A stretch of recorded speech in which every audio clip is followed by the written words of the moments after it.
दर्शक महानुभाव अहिले हामी प्रत्यक्ष प्रसारणमा छौँ। यति बेला हामी डोल्पाको दुनैभन्दा करिब 20-25 किलोमिटर पछाडि छौँ। तल हेर्न सक्नुहुन्छ यहाँ एकदम ठुलोभेरी गन्किरहेको छ, मन्किरहेको छ।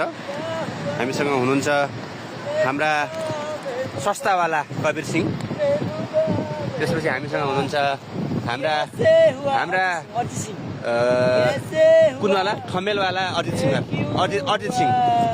अनि हाम्रा मामाजी पनि हामीसँगै हुनुहुन्छ। उहाँ एकदम रमाइरहनु भएको छ, उहाँले वरपर भिडियो गर्दै। हामीसँग हुनुहुन्छ हाम्रा बोके दाई, भालेकट काट्नु भएको छ उहाँले। अनि हाम्रो गुरुजी पनि यहाँ मुसु हाँसिराख्नु भएको छ। गुरुजी, हजुरलाई कस्तो लागिरहेछ त? राम्रो लागिरहेछ। अहिले हामी कहाँ छौँ यसो अपडेट पाउन।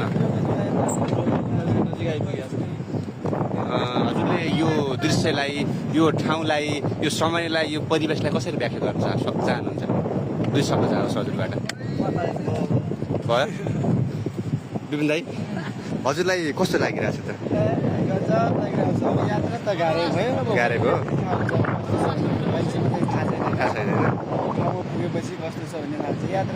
अहिलेसम्मको कस्तो लागिरहेको तपाईँलाई?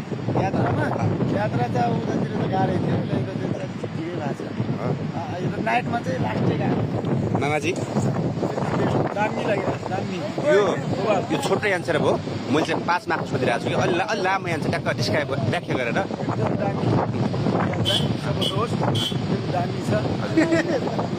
भन्नु न, यति बेला म यो देशबाट यहाँ आएर छुट्टी मनाइरहेको छु, म यति पछाडि फर्किरहेको छु, यो छुट्टीमा हामी यहाँ घुम्न आयौँ, यस्तो रमाइलो भएको छ भन्नु पऱ्यो नि त।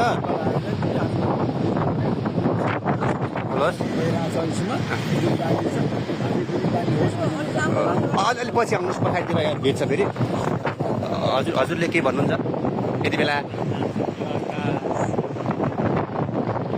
यो धरती, यो आकाश, तिमी जुनेली तिमीले पार्यौ भन्ने होला सुन्नु भन्नु न। अब मलाई